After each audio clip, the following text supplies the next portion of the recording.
have a roll call for opening the meeting. Charles Bagley is president. Well, we should first record the meeting. Okay, so we're gonna. Recording in progress. Okay, so now we should start. All right, then we're having a roll call to start the meeting. I'm president, that's Charles Bagley. Sympathy Farmer. Okay, Anne. Here. Okay, let me just make you here. Okay, Shimpei. Here. Okay, Gina. Here. Okay, Mike Rooney. Here. Okay, Greg. Okay, you see him there. Frank? No. Here. Okay, Iris. Here. Okay, in that case, we're going to open the meeting. The first thing on the agenda is public comment, and I'm going to ask Erin to go first. Hi, good evening. My name's Erin McCarthy. I'm a Granby resident and have a child at the school.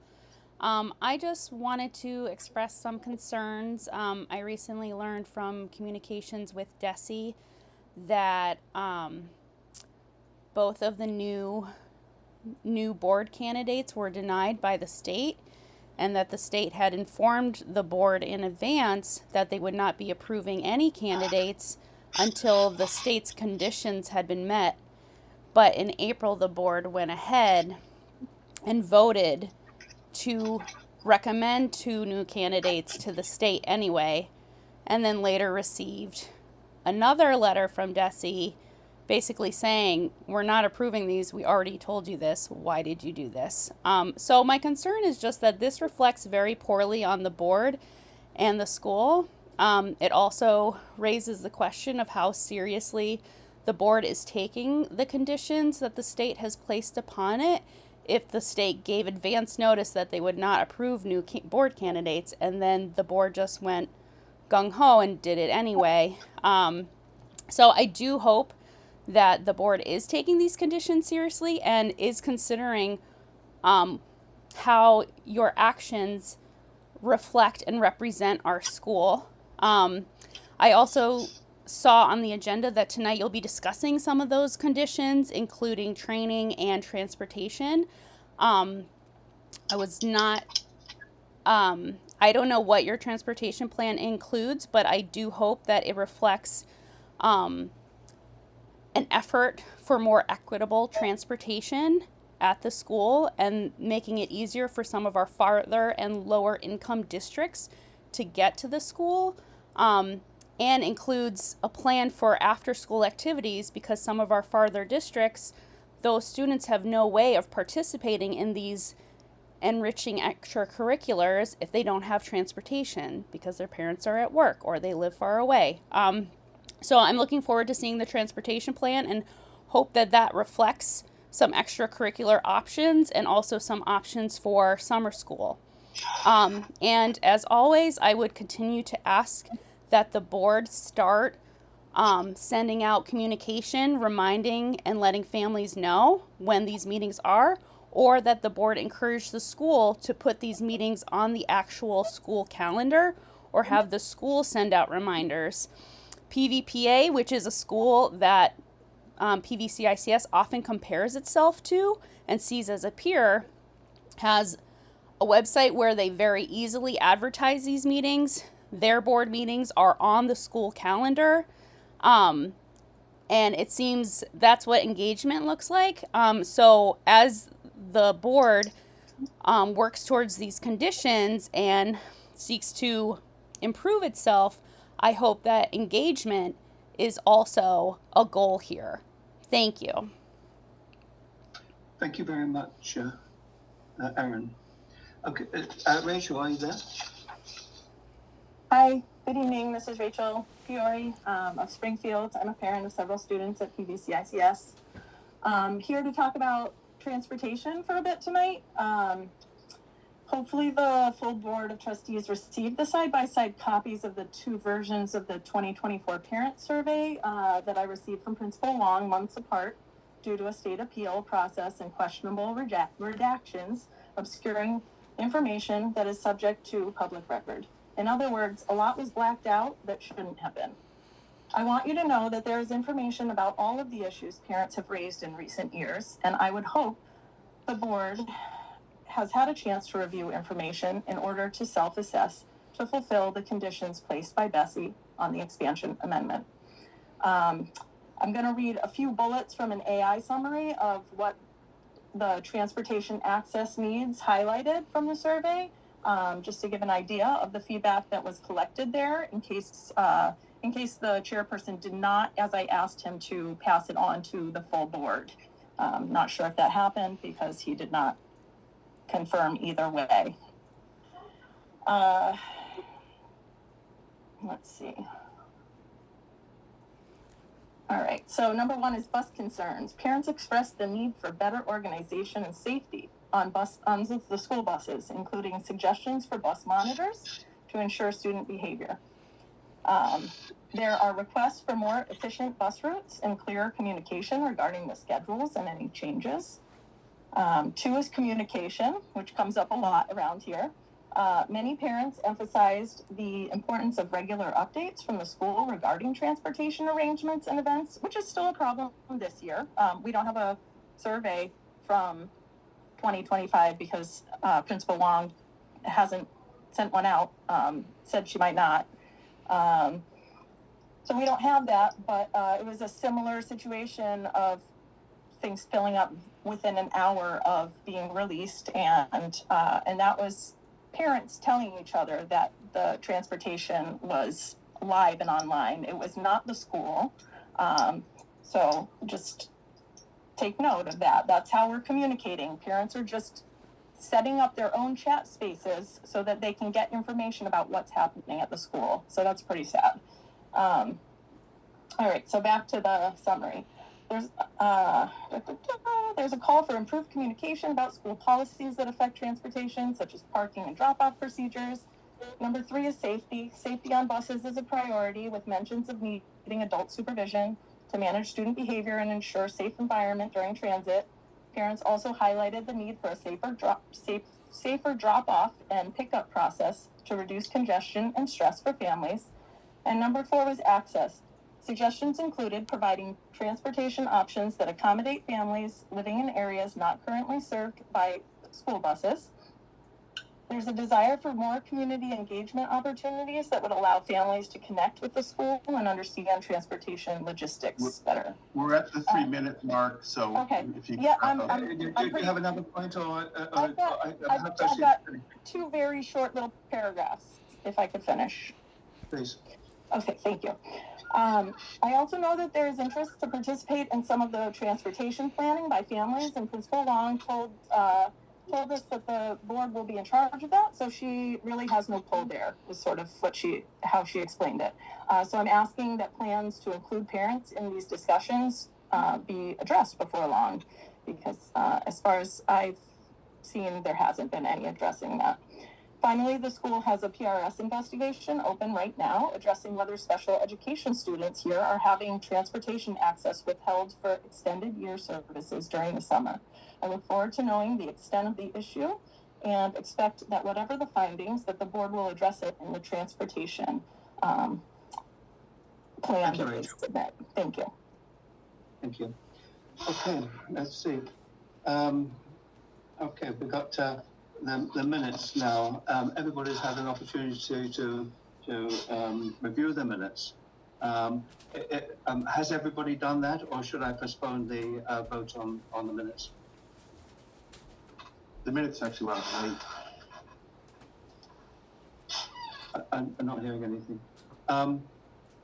Okay, then I'm assuming, because I'm not hearing any comment back, that the minutes are correct and no amendments are made. So I'll make a motion. Okay, I'm asking for a motion that the minutes be accepted. I'll make a motion that the minutes be accepted. Thank you, Anne. I second it. Okay, go ahead. Discussion? I hear none. We'll go for the vote.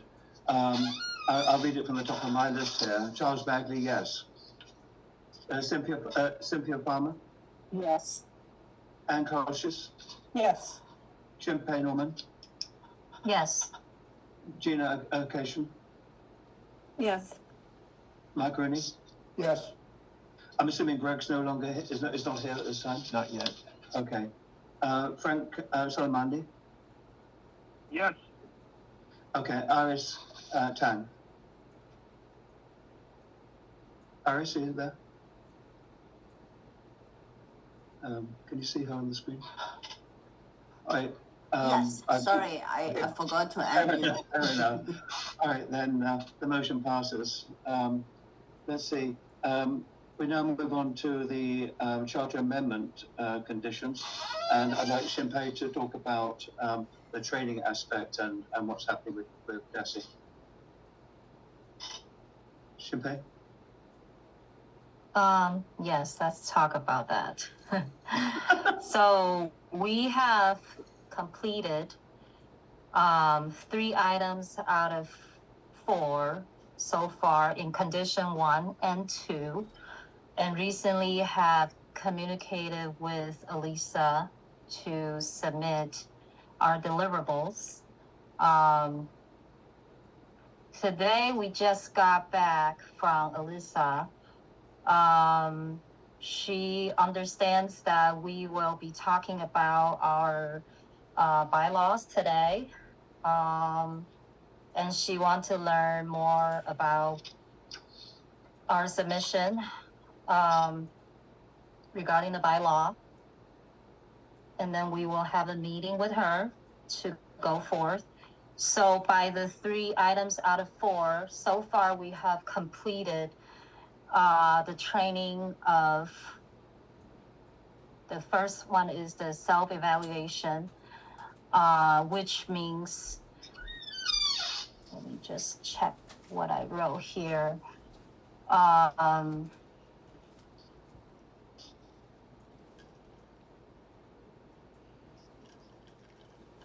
Sorry, 1 second, okay? So by self-evaluation, our understanding is not just what we can do or what we are contributing to the board. It's more our structure and composition of the board is what our training is focusing on. And this training is conducted by Marcy, which many of us have been on the video with the training material, and some of us have the chance to view the video offline. So this training is completed, and Desi does have our material. So the condition 1 also include the submission of proposed bylaw amendments, which we'll talk about that today. And that deadline is October 31st. So that one is not done because today we're going to talk about that. Condition 2 is by August 29, we will finish our training by the external consultant, which is Marcy, and that we had completed. And then the second part of the condition 2 is the participation in the training on open meeting law, which is no later by March 31st, and we already done that, and we got confirmation by Alyssa. So 3 items out of 4 from condition 1 and 2 are completed, and we do take DESI conditions very seriously. We work really hard and pay close attention to all the trainings that's suggested and are required. And all of us have completed the training that Marcy also suggested with the certificates that is offered by DESI. That is the board training version 2, DESI virtual training. So all of us have submitted the certificates. So thank you for everyone's submission. I know it's, summertime. And that is the update for the conditions. Thank you, Shinpei. Thank you very much. I can give you a small update on transportation. I've been busy with other charter school issues, but we've reached out to various consultants regarding transportation, and at our next meeting, I hope to give you an update on what's happening there. But we will meet the requirements. Okay. Bylaws. I had the bylaws transmitted to everybody about 2 weeks ago, and I had them again sent out a couple of days ago, just to make sure that everybody, is reminded that they need to be need to be handled. Okay, I'd like to make a proposal that we accept the bylaws. Ask people for a motion. Okay, I'm sorry. May I have a motion to accept the bylaws? I'm sorry. I move that we accept the bylaws as submitted, the revisions. Okay. Do I have a second? I'll second it. Thank you. All right, then move to discussion. Yes, I have a question. Yes. In reading over the bylaws, I don't see a mention of a vice chair. That's correct. And my question is, who will be responsible for conducting the meeting in the absence of the chair? That's actually listed in here. I believe it was the secretary does that, then the treasurer. I believe that was the order. Okay, secretary first and then treasurer second. That's my understanding. Yes. Okay, I'm sorry, I didn't see that. No. Nick, I also have a question. Thank you. Regarding section 3.1 number, it says that the trustees comprise of not less than 5 and not more than 8 members. I think that is a little problematic. Would you give me your suggestion? Yes, I suggest to not have a either not have a limit, or the limit will be 11 or 12, because 8 is just not more than 8 members. That just doesn't make sense. Currently, we have 9 members. Okay. We're doesn't not make sense allowed to me. to have no upper limit, but we can put a limit of 11 or 12 as the board. Okay, so I need a motion to Shinpei, what would you like the number to be? 11 or 12? I mean, so currently different? we have 9. We are hoping to add more new people in the future after we complete our conditions, right? I would say, I don't know, 11, 12 is fine. 12, let's do 12. Okay, let's be firm on 12 then. Okay, I'd like a motion to make that change. Well, is that what you've just done? Have you just made a motion to change the number to 12? Shinpei made the motion. Yeah, I'll make a motion to change to 12, yes. I'll second. Okay. Any discussion? Yes, my question is, assuming whatever the maximum number is, how many subcommittees are we going to have moving forward? I believe it was as the subcommittees we currently have. 3. Yeah. 3 subcommittees? Okay, if there's 8 members of the board, that would be less than 3 people per committee. If everybody made one assignment. Okay. These new bylaws state that any member can have 2 or more committee assignments. So we do have coverage there. I just think that 8 would be an awful small number. I agree. Oh, that's a lower limit. but I think that's a safety limit, just in case, numbers fall down. I don't want to end up with too few. But the intention of it, I suspect the intention of the trustee committee would be to have a higher number rather than a lower number. But we need the safety of being legal. And I think 8 was a good number for that. That number has been used by other school districts as well, or the school district from which I borrowed this from. I have a question. In the instance that you have people that where the chair is not, where you don't want to have a vice chair, you have a secretary or a treasurer sitting in. It seemed to me, I don't mind if you want to introduce a vice chair and put in more notes, but it seemed to me that the role of the vice chair, I think, it should be enrolled in with the secretary, and that is the model that I used that as a model without a vice chair. So it's an occasional position. It should be, and it should be something that another member of the already appointed can take that on. We should focus on the motion that's on the floor. Oh, I'm sorry. Can I just ask a question about the motion about going up to 12? Does that mean we have to have 12 people, or does it mean that we can go up to 12? We can't go up to 12. Okay. The maximum is 12. Okay. All right. Any further discussion About the 12. about the 12? Yeah. No? In that case, let's go to the vote. I vote yes, Charles Bagley. Cynthia? Cynthia? I vote nay. You vote what? I didn't hear. Are we voting on the whole bylaws, or we just No, voting just on the adjustment.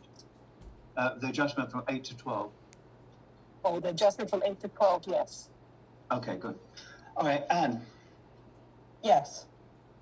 Xianpei? Yes. Gina?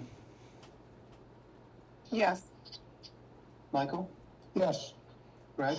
Oh, he's not there. Frank? I'm a no. I think that's too high. I would like to see a number maybe around 10. So my vote is no. And you're voting no to that. Okay. Iris? Yes. Okay. So the motion passes, but not quite unanimously. All right. Let's see. And you can have a motion by the vice chair too, if you want. Do you want? Yes. Let's put would somebody like to propose a motion for the vice chair?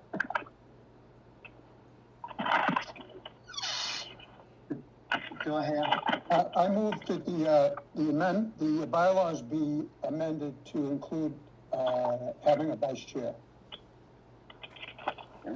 Okay. Second. I second. All right. Discussion. What would that role look like? That's the issue.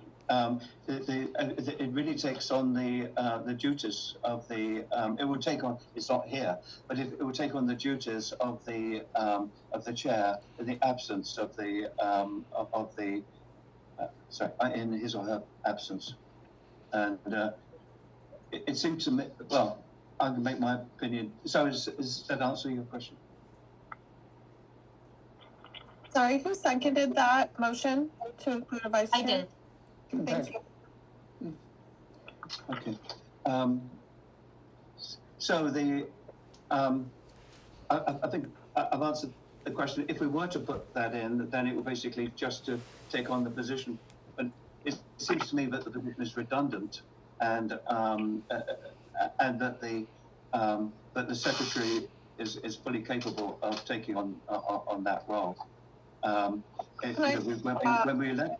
we elect the secretary, we should elect somebody who we believe is qualified to take that on as one of the duties. To tell the I just treasurer. say that as the secretary right now, taking minutes and running the meeting would be really difficult. So unless we're going to have some other mechanism or another person taking minutes while the secretary then moves into vice chair for that particular meeting, that really wouldn't be super conducive to running a smooth meeting since I'm taking all the minutes. Okay. And any organization has a head, and they have someone that works alongside them who should be working comparatively side by side. The secretary just jumping into that position, that's like having a school, we have a principal, then the secretary's in charge and the principal's an assistant. Well, okay. I agree. I think We're all trustees. However, Cynthia, We are. that was my experience as a principal. My secretaries always ran my schools. Well, secretaries run the principal, so. And I remember in one of our meetings, Cynthia, when you step in as vice chair one time, I don't remember what it was, but it was very efficient and it was much needed. And I don't think it's fair for the secretary to step in while typing and trying to comprehend what's going on. I think it's too much. I would just like to suggest that if you're going to do a motion to have a vice chair, that you include some verbiage that describes what that position is so that we can just edit the document to include that. And it sounds like the verbiage is just to say that in the absence of the chair, the vice chair will fulfill the chair's function, or whatever, however you want to say it. But it'd be nice to just say, if you're going to add the position, describe what it is, unless you think it's going to be a lengthy description. But I would recommend just using the description that was that's on the current set of bylaws. okay. Yeah, at least that's firm and clear. Yeah. And it'd be good. So I think we need another motion, don't we, to as part of that. I guess we could vote whether we're going to have a vice chair or not, and then we could determine what the duties are. Make sense? Who made the motion? Shinpei? You did, Mike. I did. Okay, I'd like to amend the motion. I would like to amend the motion to say that we reinstate vice chair and incorporate the current description in the current bylaws into the new bylaws. Thank you. I appreciate that. All right, then, let's see. We've had any discussion on that? Okay, do I have a second? I second it. Okay. In that case, I think we move to any further discussion? All right, then let's move to a vote. And it's clear what we're voting on. We're voting on reinstating the language in the old bylaws for the vice chair. All right, Charles Bagley, I'm going to go yes. Cynthia? Yes. Anne? Yes. Shinpei? Yes. Gina? Yes. Michael? Yes. Frank? Yes. And Iris? Yes. Okay, then that motion passes. So where do we go from here? Any further discussion on that? Any further discussion on the on having a what was The it? bylaws. The whole On bylaws. the whole bylaws. There's nothing standing on the floor at this moment. Can anybody remind me? My secretary, are we done with this? No, you need to close No. the discussion on the bylaws. There's and a vote. motion to accept the bylaws as submitted by Mike, but that needs to be amended now that we've. Right. Yeah. Okay, so then we need to move on. Does anybody else have any more, another motion regarding the bylaws?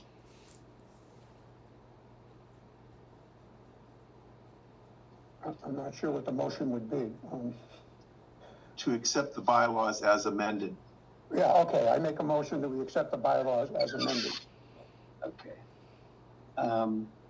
Okay, do I have a do I have a second? And seconded, Cynthia. Okay, fine, discussion. I think I'd like to bring up a couple of things that, given the changes we've made, I think that we need to, where we talk about in these bylaws, we talk about 5 votes, and in section 3.1, and we talk about 4 members and that kind of thing.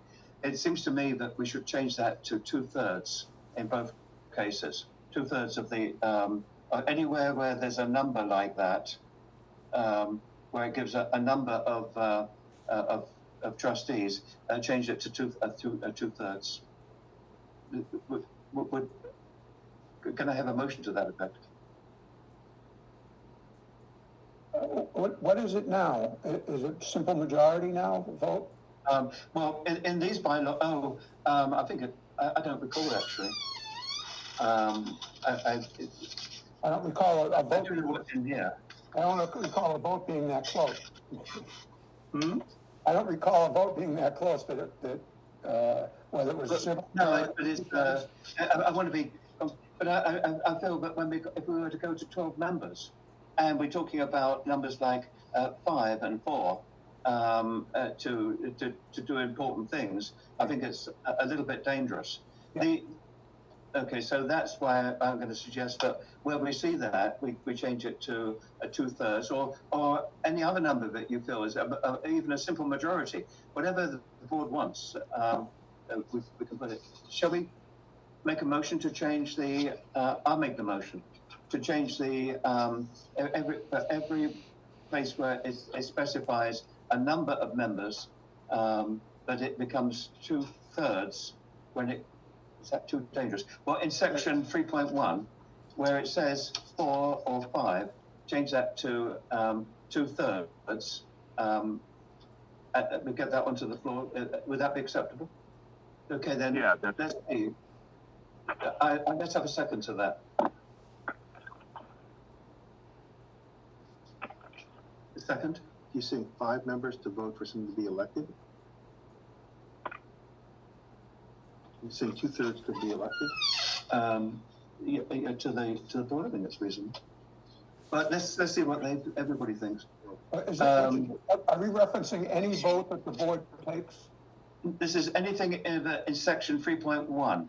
Okay. So for renewal purposes, only 4 members of the votes are required to be re-elected. The board of trustees and so on. And there's somewhere else it's 5. A formal vote of 5 members of the board is required to be elected. It's it seems to me that needs. Sorry, that's what's changing. I'd like to change.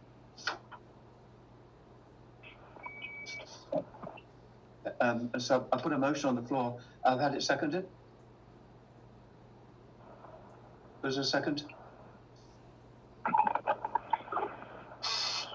I don't hear anybody. Frank second. Okay. Okay, then let's go for discussion. Nick, so did you mean like based on how many members we have at the time? So for example, right now we have 9, 2/3 will be 6. You need to have a formal vote of 6 members. Is that what you're saying? That's what that would be the implication of that. However, so then the number would change. So the number would change based on the members we will. That's right. And that could be a problem. Will not have. No. That could be a problem. How so? So,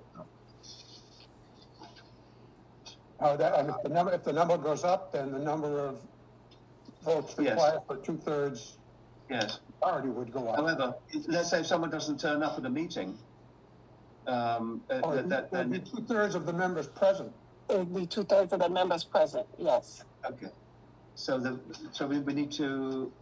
Are you happy with 2/3, or do you want a simple majority? Is this to bring someone onto the board? This is. I believe so. One moment. Yes, it's to be elected. Yes. And 2/3 votes is also mentioned in 6.1. it talks about, without cause, 2/3 of the vote of the entire board of trustees. So staying consistent. Okay. I mean, could this motion be inclusive of any vote that the board takes? Would be subject to a 2/3 majority? No, that would be, this is just for bringing new people on board, or it's to do with membership of the board. It's not to do with how we conduct our business. Okay, so what is the current benchmark there for A majority? Simple majority? Yeah. Okay.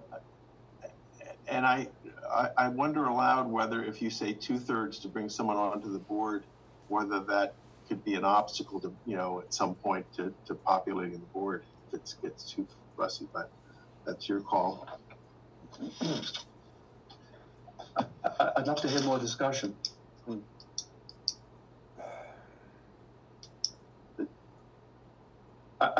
The reason I brought this up was because we're increasing that ceiling to 12, and it seems to me that 4 is a very small number compared with 12. Right.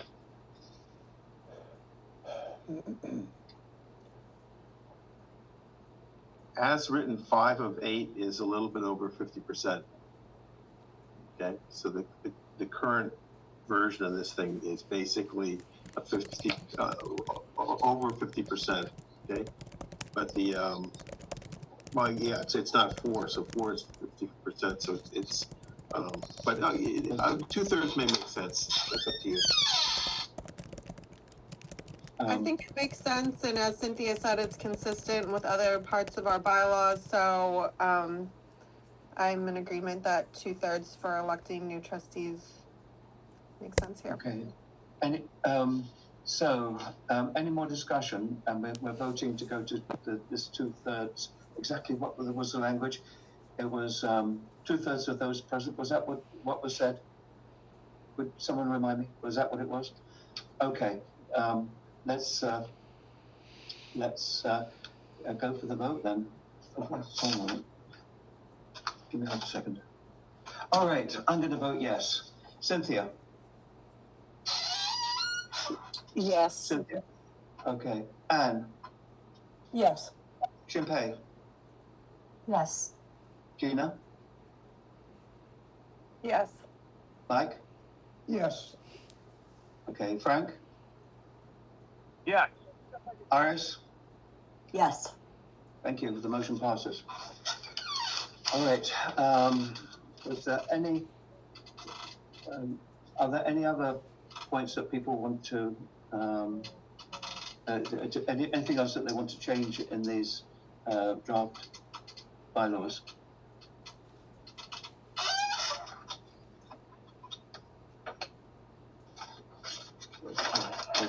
More comments. Nick, before we continue, can I suggest that we close the chat, please? I just did it. Thank you. Okay, fair enough. So let's see. There's a couple of dates in here that I have for the fiscal year and management. I've got July the 1st. I'm assuming that I should really ask you about that. Is that it says section 10.1, except for otherwise, as otherwise prescribed by the Board of Trustees from time to time, the fiscal year for PVCICS shall begin on July the 1st and end on the last day of June. That's standard practice. That's standard. Okay. That's standard. That's I consistent. just want to make sure that we've got everything covered. There's another date that came up too. Okay, I've got in section 3.5 annual meetings. The annual meeting of the Board of Trustees shall be held on the first Thursday in the month of June at 6 p.m. for purposes for which the annual meeting can be held. Is that standard language as well? No. Just is there flexibility in the thing? It has to be in June. Sure, that's fine. Okay. All right, so it looks as though I don't have any motion for that, or is there? All right then. Are there any other points that you want to bring up? All right then, let's move to the vote. Charles Bagley, I'm voting yes. To adopt the minutes as amended. Cynthia? Cynthia? Yes. Anne? Yes. Shinpei? Yes. Gina? Yes. Mike? Yes. Greg? Oh, sorry, he's not here. Frank? Yes. And Iris? Yes. Okay, they pass unanimously. Thank you. Okay. Excuse me. Okay, annual report. Richard, would you handle it? Yeah, we are required to submit an annual report on a annual basis. It's due tomorrow. And so, but we wanted to present it to the board to have a chance to look at it. And it's basically reporting the data that was accumulated over the past year. There's nothing really that's policy oriented in it. There is a budget that's included in it. That's one of the requirements. I'll steal some of Iris's thunder and note that the Finance Committee did meet and support the budget. And so basically this is a reporting vehicle, but we need to have a vote and then it'll be submitted to the state tomorrow. Okay. And there's a lot of the material is duplicated from things that have been approved by the board earlier. Is that correct? Yes. Okay. I move that we accept the annual report as submitted. Second? I'd second it. Cynthia? Discussion? Hearing none. We'll go to vote. I'm going to vote yes. Charles Bagley, yes. Cynthia? Yes. Anne? Yes. Shinpei? Yes. Gina? Yes. Michael? Yes. Frank? Yes. Iris? Yes. Thank you. The vote passes unanimously. All right, now we need to move to enrollment policy. Was that something you'd like to address as well? Basically, we have an existing enrollment policy. Because we had the charter amendment approved, we were asked to update the policy to reflect the new authorized headcount. And so basically, all we did was add the growth plan to reflect the current headcount. And so nothing's really changed. And so but it is something that has to be submitted to the state as a charter amendment. And so I sent you a copy with red highlights for what's changed, but there's not a whole lot there except to reflect the fact that the charter amendment to increase headcount was passed. So but we need your vote to be able to submit it to the state. Okay, on the enrollment policy, which is you've all read, I presume. I need someone to make a proposal for accepting the enrollment policy changes. Motion to accept the revised recruitment, or I'm sorry, the revised enrollment policy as submitted. Okay. I'll second it. Okay. Okay, good. Any discussion? Hearing none. Charles Bagley votes yes. We could move to a vote. Charles Bagley votes yes. Cynthia? I was just looking for I'm sorry, I do have a question on page 13. You know, for fiscal year of 25, the elementary numbers are consistent at 44 straight across. But in the middle school, on page 13. Okay. But in the middle school, the numbers change. like for 10th grade is 39 for 25, 48 for 26, 61 for 27. Yeah, and some of that reflects the fact that it's using the actual enrollment numbers right now. So if you're looking at 2025, those are actual enrollment numbers. Mhm. And then as you move out, it gets to more what the projected enrollment will be. And so, Okay. so that's the reason. And so there's projections, and also that I was specifically asked by the gentleman at the charter school office to allow for attrition within the program. And so when you look at the target, as you go from 6th to 7th to 8th grade, the number declines to reflect attrition. And then in 9th grade, we sort of, have an entry point, so the number goes up, and then the numbers decline from 9th, 10th, 11th, 12th grade to reflect attrition. Okay, and so the chart, which is a little bit different from the charter amendment, which is flat, but it was modified to reflect the request of DESE Charter School Office. Okay, that satisfies you. All right, are there any other discussion points? Right, let's go back to the vote. I'm going to restart the vote. Charles Bagley, yes. Cynthia? Yes. Anne? Yes. Shinpei? Yes. Gina? Yes. Mike?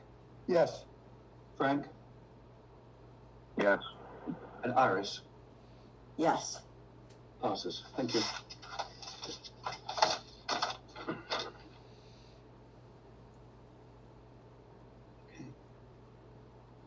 I'm sorry. All right.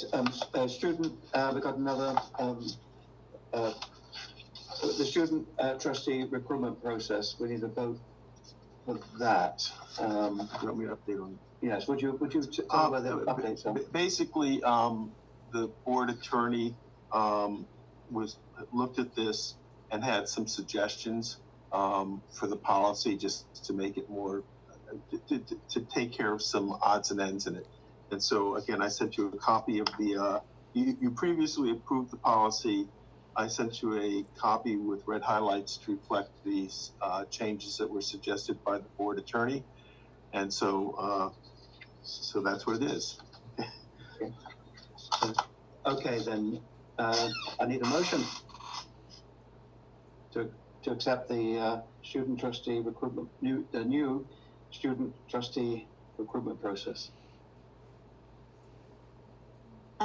I make a motion to accept the student trustee recruitment process. Thank you. I need a second. Do I have a second? Second. Hello? I'll second it. Thank you. All right. Then we move to discussion. Any discussion?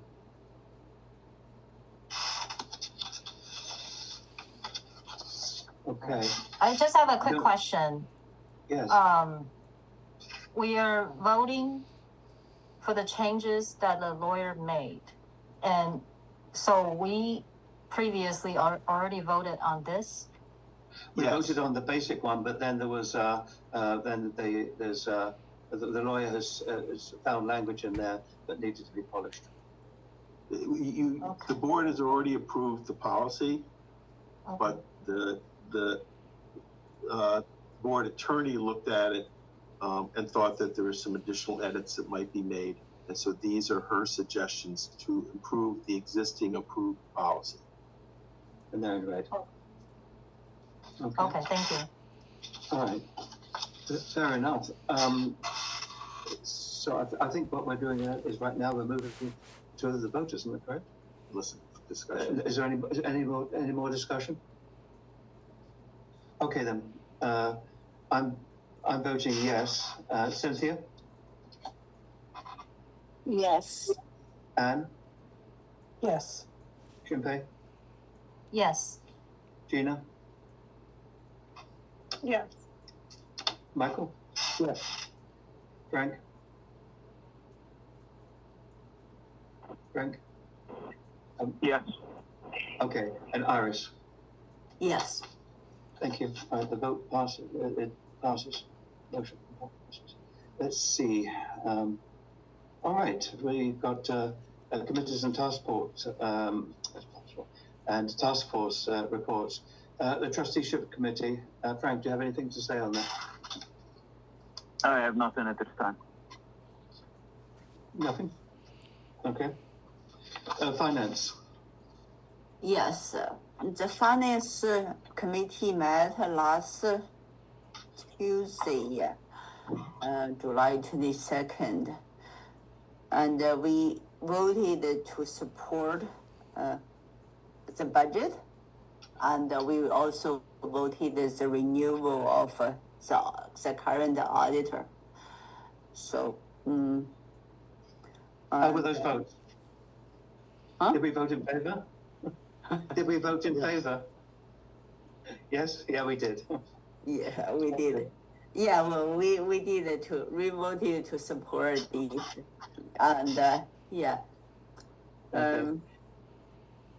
And yeah, and with today's group, yeah.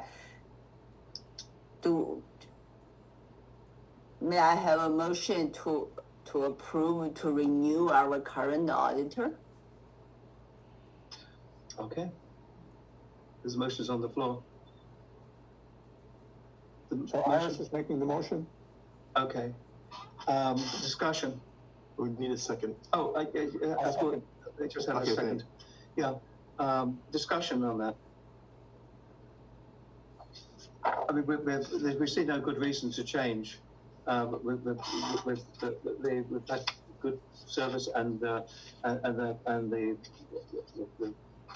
fees are within the proper bounds. So, all right. Any other discussion on that? I'm sorry, who seconded that motion? Mike? Mike did? Yeah. Okay. Okay. Any further discussion? All right. That's I've got a motion on the floor. Let's go to vote. Charles Bagley, yes. Cynthia. Yes. Cynthia. Okay. Anne. Yes. Shinpei. Yes.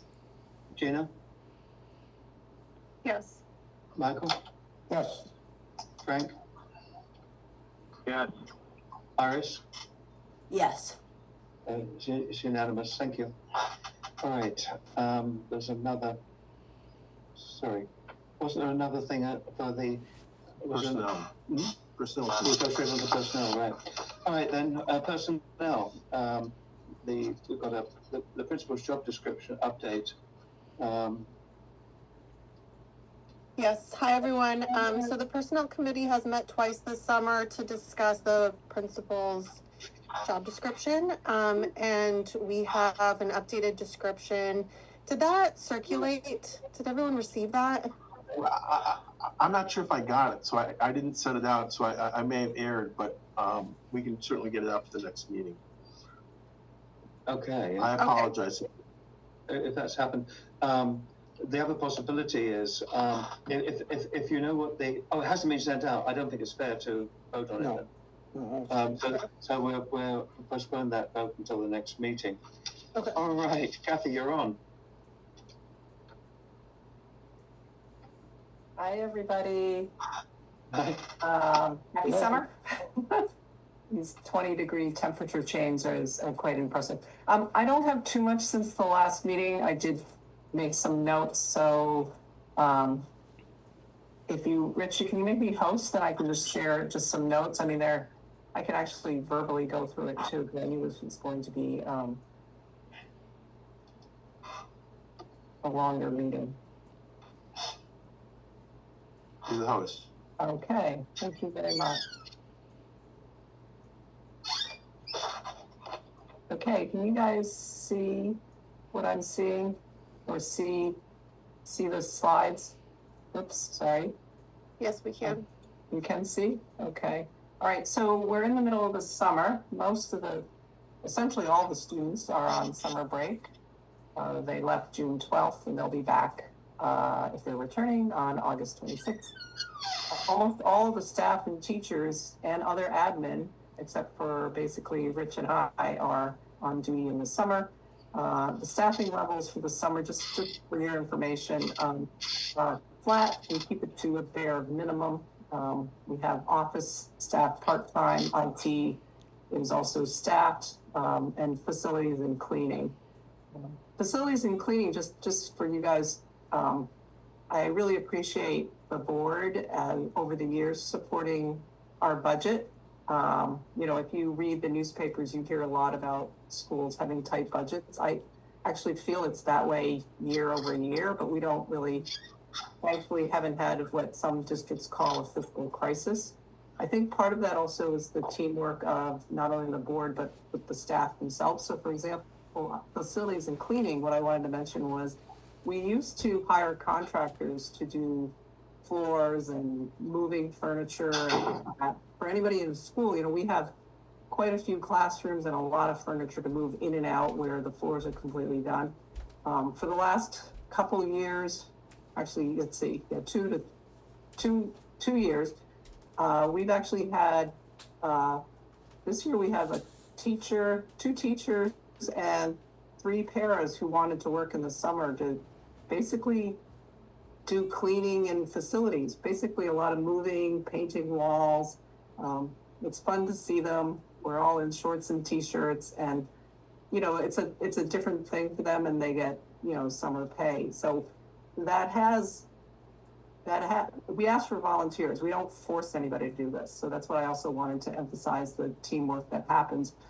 But I think from a financial aspect, it allows us to have more control, but we've also been able to save some money. And our facilities manager, Ray, is wonderful. He works well with the team. He sees them during the year and all that. And so I did want to bring that up because it is all related to how we've been able to allocate money in a way that I think has helped us maintain our staffing levels and in fact grow as we add students as well. So in the summer, in July and August, there's a lot of DESE required end of year state reporting.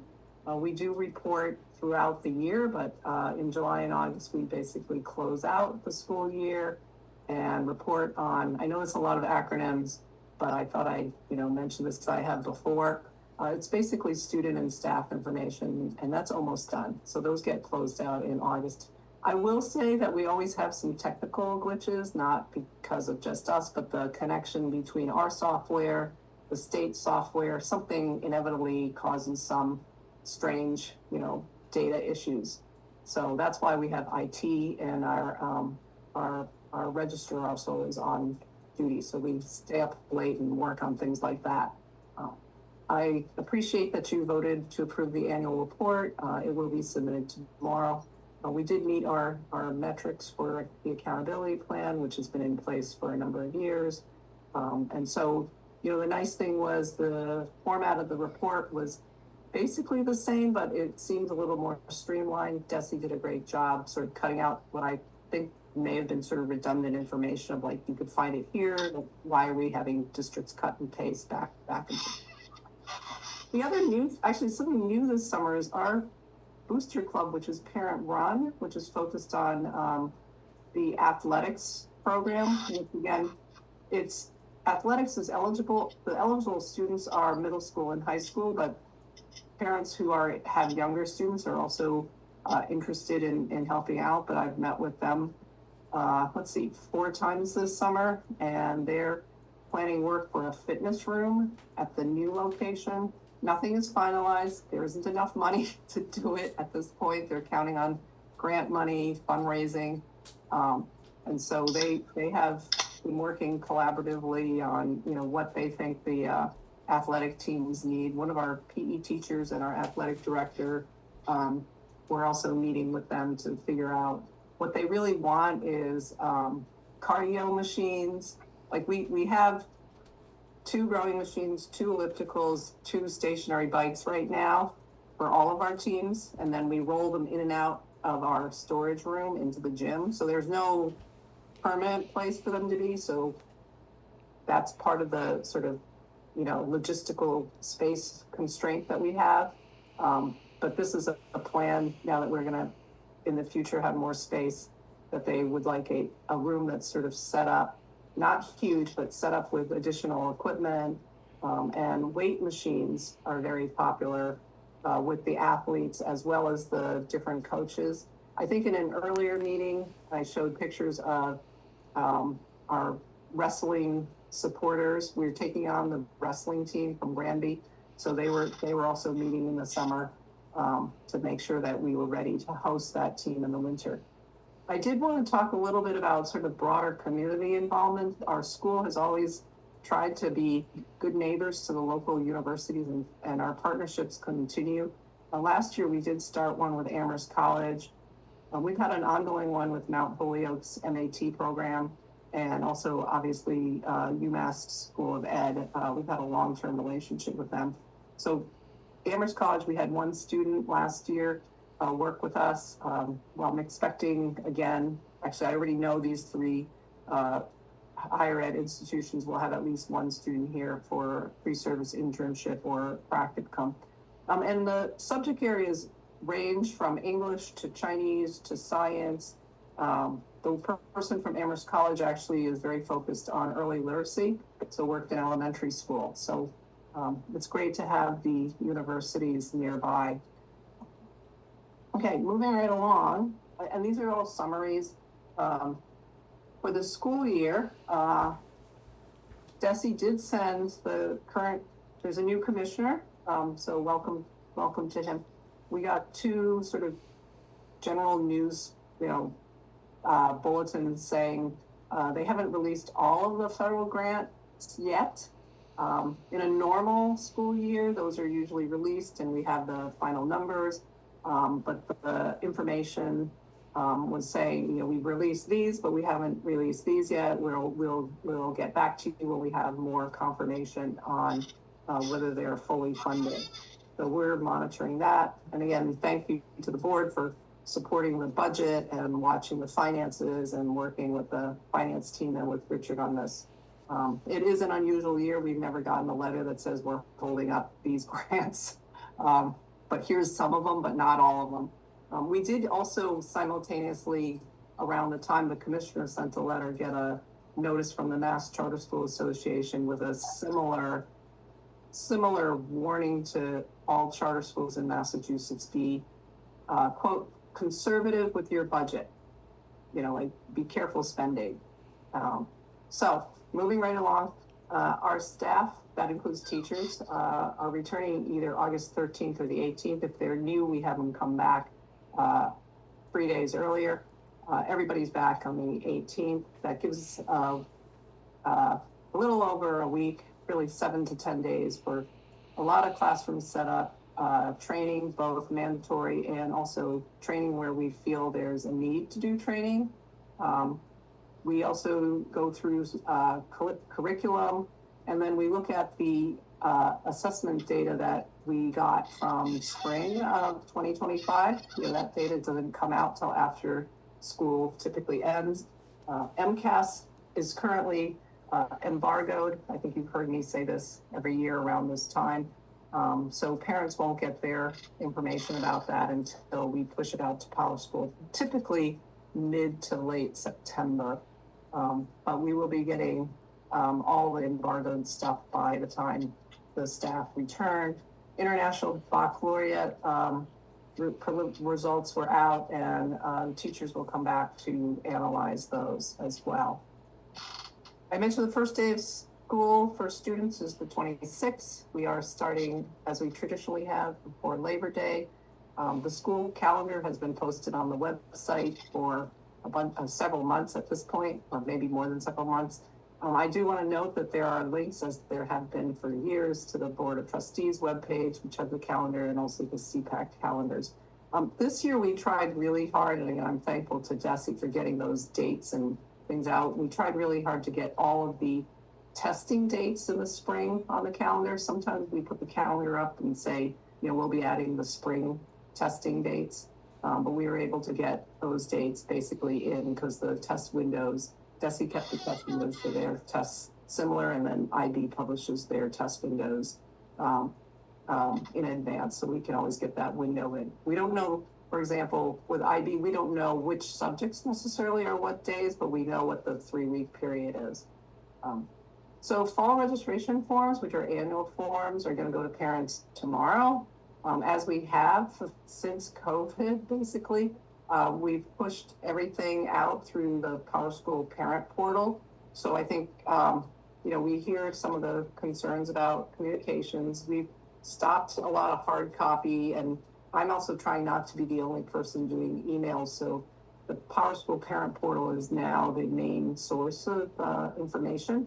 And so what we learned from COVID was that essentially everybody in our population on the parent side had online access. And if they, a lot of people also use cell phones nowadays as opposed to computers.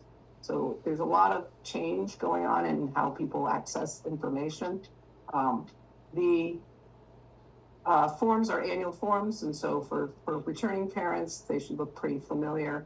For new parents, new parents actually got information in June as well. So that way we have multiple times that we can communicate with them. Middle school, high school athletics for fall, they're registering now.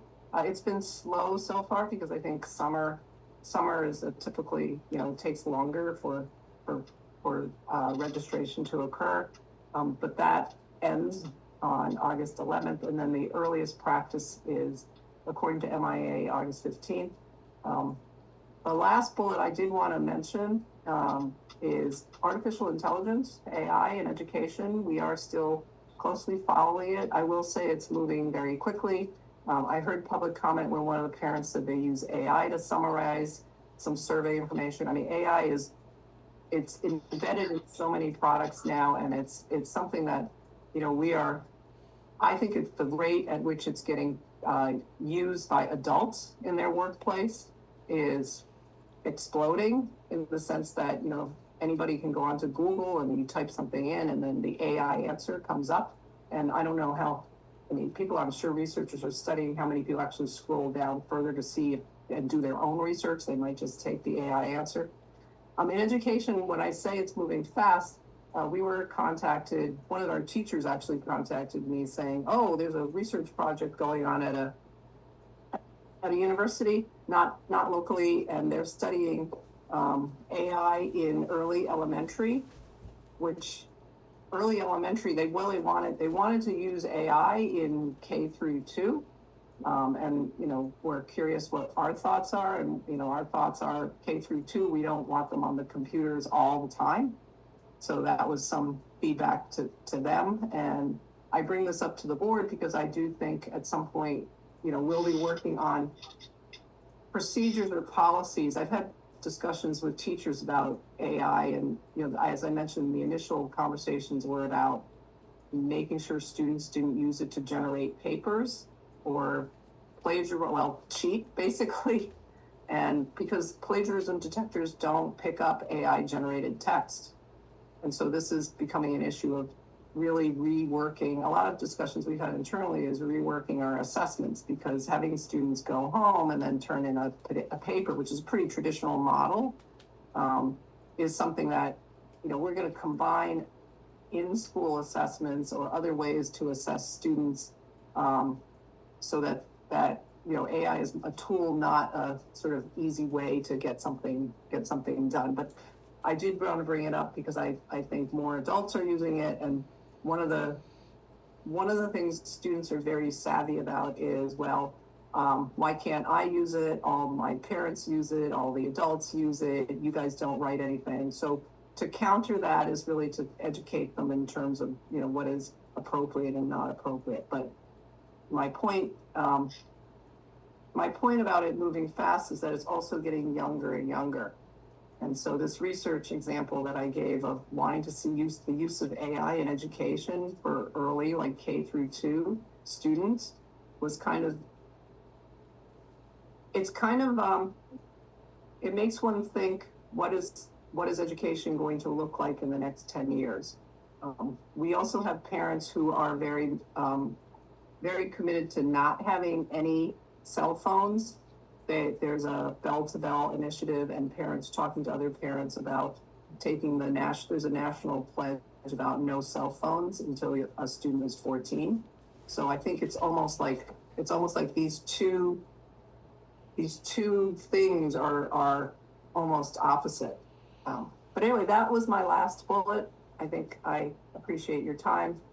These are pictures again of summer cleaning. So, Thank you. all right, gonna stop sharing and turn it back over. Okay. On AI, over the summer, Northfield Mount Herman, you probably heard of the school, has employed somebody to implement AI in such a way to make searches of the database of Northfield Mount Herman easier for everybody to access. So you can ask a question, and it will search the database and come up with a reasoned reply. So that's underway. They might share the software with you if you want. So maybe we'll talk about that. Okay, let's see. Executive Director's report. It's a long meeting, so I'm going to be fairly brief. Mostly update on Venture Way. There's going to be some work done. One piece is to repair the stormwater management system, which was basically put in when the building was built but never maintained and got overgrown. It's outside and it actually reverted to being wetlands. And we went to the Conservation Commission and asked if there's some way we could fix it. And so basically they've put a friendly requirement that we repair the system, which allows us to bring it back to a functioning stormwater management system. So that'll be one area of expense for the school to take care of. And then because we're trying to make some use of the building 300 Venture Way, the first floor in particular, in the near term, to have a fitness room or a PE room, we need to bring the building up to spec to meet school code stuff. And so that involves things like the fire alarm system has to be brought up to school code. A regular building has horn strobes. A school building has speaker horn strobes, and so that needs to be done. There's also some other sort of life safety issues having to do with demising walls and stuff like that need to be addressed. And so, but it's mostly just to address school code type stuff, to allow the building to be used. And the first people who really have plans to use it are the parents who want to use it for after schools type stuff. So that's that piece.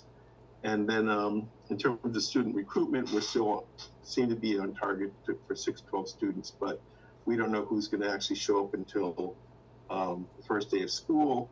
And it gets into an issue about which students, who doesn't show up in terms of our ability to backfill. So we won't know our final numbers until the beginning of the school year. But right now our numbers are pretty strong, and we have wait lists for many grades.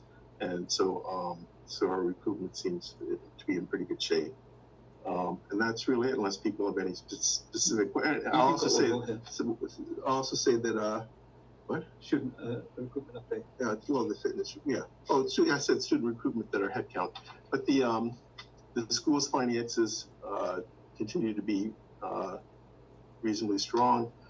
People are talking about these issues about whether the federal funding is going to come in, and I haven't seen anything that versus PVCICS in a meaningful way at this point.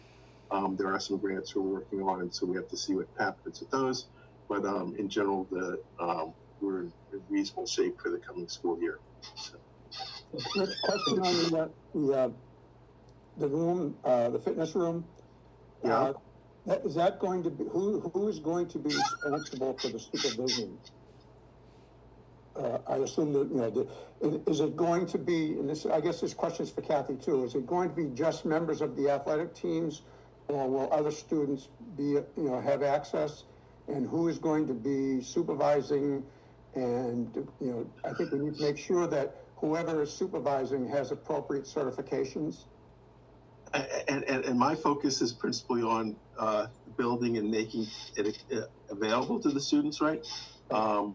And I'll defer to Kathy in terms of the other piece of it. Mike, thanks for that question. It is a topic that the athletic director, I, and one of the PE teachers were discussing.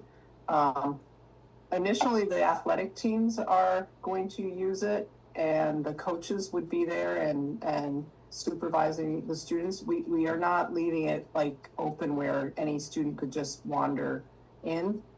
Eventually, when students are there, we think that older student, a PE teacher would be supervising.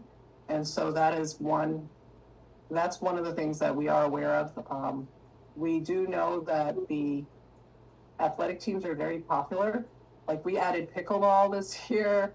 We added pickleball as a club last year, but this year it's continuing. Yes, Mr. Rhoda, you are instrumental in the state adoption of pickleball.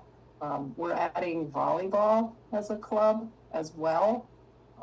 So that's my point being the teams are growing, and what I do know from a student perspective, they've been fantastic. You know, they work within the constraints our school has in terms of space. You know, I mentioned they have to wheel out these cardio equipment every time they have a practice because there's no permanent place for them, so they literally have to go into the storeroom, wheel the thing out. We've even put it in the hallways sometimes. In the winter, the gym is used for basketball, but then we have other teams like ski team. If they're not, if there's no snow, which has kind of been the case for a few years now, you know, they're doing cardio workout in the hallway, or believe it or not, they'll do stairs in our 4-story building. They'll run up and down the stairs. Same with our cross-country team. It's like a herd of elephants, but they they do what they need to.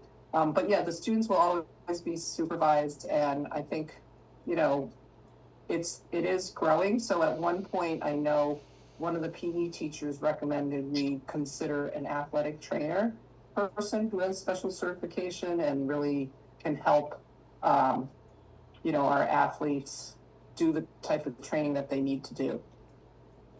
Thank you.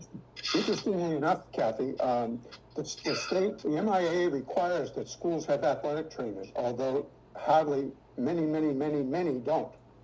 And they leave it up to the local ambulance people kind of like fill in for that. So hiring an athletic trainer could answer a lot of issues, particularly the issue of making sure that kids' injuries are attended to at home games or away games. Yeah, that's a good point. And I know Greg knows a lot about this through his own experience. Greg was both you and Mike, you and Greg were our former athletic directors. Big thing that they would do is, I know in Westboro, they outsourced it. They went through South County Rehab. They had one of their trainers come in so that you weren't salary. You know, it was one of those per diem type things, and you didn't have to worry about the health insurance and all the other stuff because South County was responsible for that. So it was a cheaper route. Would they go to every game? Yes, they would. Yep. Wow. You give them the schedule and they would lock into all the games. Wow.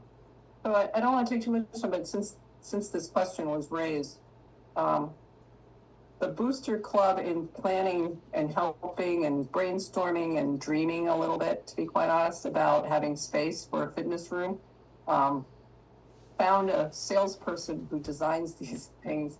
And so the salesperson came up with a proposal. The room itself with the weight machines and some equipment was going to be $61,000. And then because there was a weight room, they wanted rubberized floor for $20,000. So what's on the discussion now is how to fund that and where to fund it. But these things are not inexpensive. We don't pay for the athletic programs through the athletic fees at all. And so, you know, that's TBD in terms of how this actually gets funded. But everybody's very, very happy to have the additional space be there. So, thanks. Thank you, Kevin. Okay. Any other comments? Okay. I guess that was new business, but it might not be. Any other new business? Hearing none. we now need to. Can I just say for the record that Stimpay was approved by DESE as a regular board member and not as a teacher representative?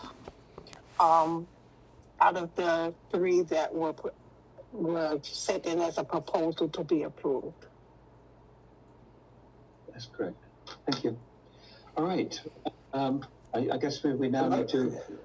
I'd like to also go on record as saying that the executive director or superintendent is always an integral part of a school committee or board of trustees meeting and is always asked to contribute information and knowledge and opinions. Thank you. Thank you. Then let's see. I think we now need to close this meeting and go into executive session. Can someone remind me of the procedure? Do I vote to enter executive session or do I close this other meeting? I think you say we're going to. I think you need to read the executive session and then have a vote to go into it. Okay, that sounds fine. Well, do we have to adjourn the regular meeting first? Correct. Yeah, I move we adjourn. Right. Okay, fair enough. I want a second to that. But the idea that we're going to go into executive session, I don't want to stop that. Okay. We got a motion to adjourn, and we have a second, I believe, correct? All right. Let's. Any discussion? All right. Let's go to a vote. I've got myself last this time. Cynthia. Yes. Cynthia. Is it? Yes. Cynthia. Okay. Good. Yes. Anne? Shimpei? Yes. Oh, you missed me. Yes. Oh, no. Oh, Anne? Oh, really? I'm Yes. sorry. No worries. All right. You don't know the order, huh? Okay. Anne, yes. And then, sorry, I've got to. Okay. Shimpei said yes, right? Gina? Yes. Michael? Yes. Frank? Yes. Iris? Yes. And I make it unanimous. All right, now I need to make this. And Greg, yes, I got here late, so I'm Oh, late. sorry, you're there. Okay, I'm gonna erase you for a moment. Oh. All right, let's see. Let's get you ready. Right, we need to vote to enter executive session pursuant to MGLC 30A, paragraph 21A3, to discuss a strategy with respect to litigation if an open meeting may have detrimental effect on litigation position of the public body, and the chair so declares. The board will not return to open session at the conclusion of the executive session and will adjourn thereafter. All right. We need to do a roll call vote on that, I think. Okay. Fair enough. But are we still in open session? Are we still? Do we have people there? Let's do the vote to go into it. Okay. Fair enough. All right then. I'm going to go first. Charles, yes. Cynthia. Yes. Anne. Yes. Shimpei. Yes. Gina. Yes. Mike. Yes. Greg. Yes. Frank. Yeah. And Iris. Yes. Okay. It passes, and we're going to go into executive session. When we ask all the people who are not members of the board to leave at this time? Yes. And the other thing is we need to ensure that that you're alone or with another executive member. Okay. So I'm going to ask. We've still got people who need to leave. Okay.